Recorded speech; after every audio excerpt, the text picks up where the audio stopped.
Olá, está no ar na TV Beltrão o programa Dentro do Fato, que conta sempre com a participação do comunicador Adir Celeste, que temos aqui em nossa bancada o convidado, professor André Paulo Castanha, ele que é PhD em Educação, já esteve aqui no nosso programa, onde já tratamos deste assunto e hoje, logicamente, ele aceitou o convite da nossa produção para virmos aqui e debater sobre a crise da educação no nosso país. Doutor, sinta-se à vontade no nosso programa e se o assunto é educação, nós vivemos num país onde a educação vem acarretada, doutor, por vários problemas, entre eles a falta de capacitação dos educadores, a falta de um planejamento pedagógico, recursos, corpo docente e discente desmotivado, falta de criatividade na produção de conhecimento. Mas a mídia nacional tem trazido valores, apresentado índices altamente favoráveis em pró do avanço que deu a educação no nosso país, claro que se contrapondo, os que estão sendo noticiado, que está no papel, está contrapondo com o que a gente vê na prática. Aí a pergunta que a gente faz para o senhor, doutor, aonde estão as válvulas de escapes que está tornando o nosso país ainda uma educação altamente ineficiente? Nossa, uma porção de questionamentos que estamos aí para discutir e conversar então com os telespectadores sobre as questões atuais da educação. Eu acho que nós temos uma série de problemas ainda, né? Em relação às políticas, a eficiência de fato das políticas. Eu acho que o país tem mostrado, e não só de modo federal, no governo federal, mas nos municípios e tal, que tem avançado em vários aspectos, mas nós ainda temos uma série de problemas, né, que estão ligados aí a problemas, né, de ordem econômica, problemas da própria formação docente, problemas familiares, problemas disciplinares, né, dos alunos.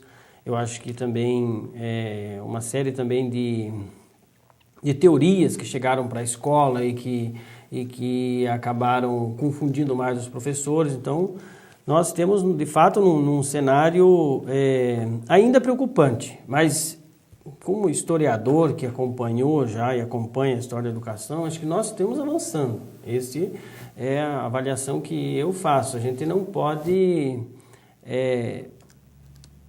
fazer uma varredura e colocar tudo que temos aí como negativo. Nós temos muitas coisas, né, que evoluíram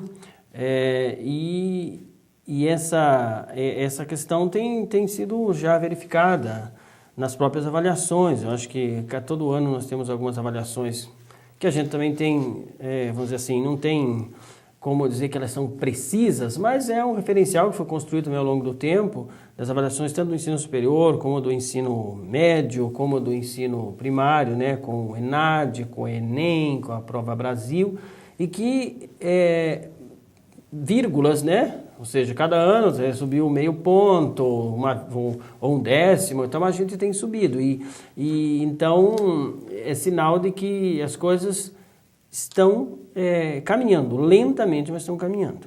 Agora, professor Castanho, quando o senhor fala em crise da educação, a gente percebe hoje em dia que existe uma série de questionamentos. E isso faz a gente pensar algumas coisas. Primeiro, aumentou muito o fluxo e a quantidade de informações hoje para as pessoas, tanto para o aluno quanto para o professor. Esse excesso de informações pode ter provocado essa crise? Outra questão que eu coloco ao senhor é o seguinte, de repente nós temos hoje também excesso de direitos, tanto para os alunos quanto para os professores. Qual o peso que o senhor colocaria que contribui para essa nossa crise de educação? Excesso de informações e excesso de direitos a alunos e professores. Olha, então, essa questão do excesso de informação é um fato, né? É um fato concreto. Quer dizer, a escola hoje, além daquela grade de disciplinas que é trabalhada, uma série de outras foram incorporadas, aquelas umas tradicionais lá, né, que já são colocadas, mas mesmo entre elas, muitos conteúdos, né? Então, nós temos muitos conteúdos.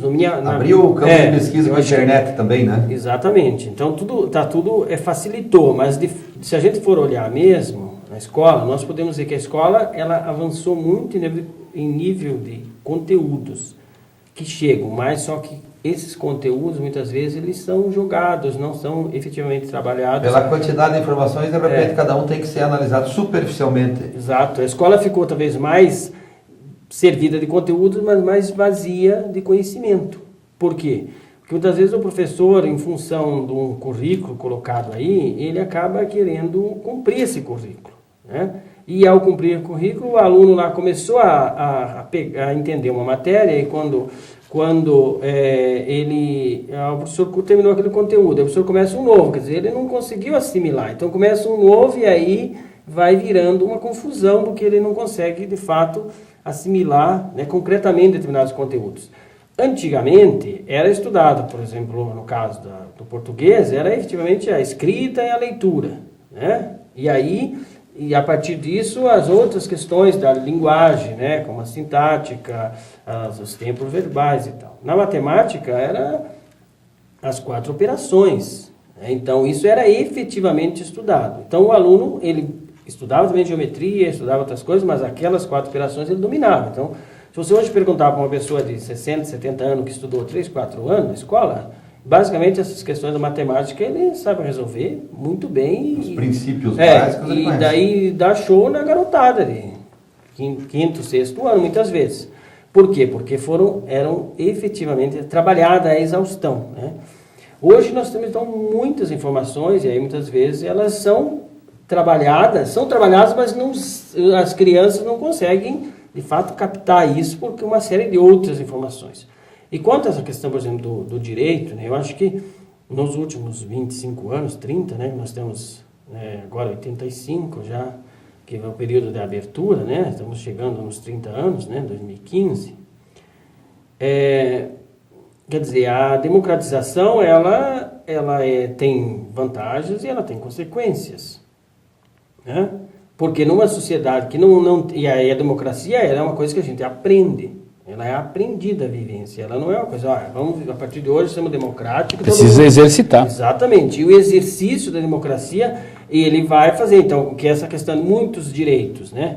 Acho que, por exemplo, o Código da Criança e do Adolescente, né, o Estatuto da Criança e do Adolescente, ele foi um avanço significativo, né? Mas ele foi produzido, em 1990, logo depois, então pouco tempo da abertura, então muitas coisas que foram garantidas ali, que de fato elas aparecem como direito da criança, mas que hoje muitas coisas já é necessário rever. E tem várias coisas que são colocadas hoje que os pais fazem em nome do direito da criança que eu tenho dúvidas se são direito da criança, né? Se for pensar como criança.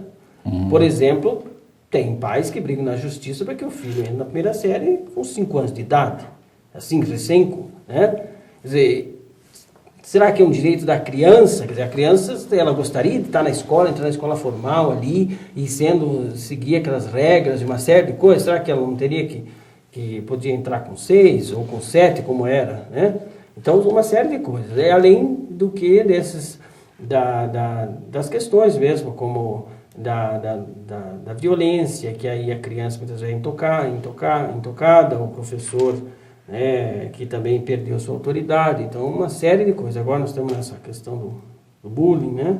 Então, são todas questões que estão aí, que vêm para dentro da escola e que acabou trazendo confusão, né? E que dá insegurança para o professor exercer a sua autoridade com o professor.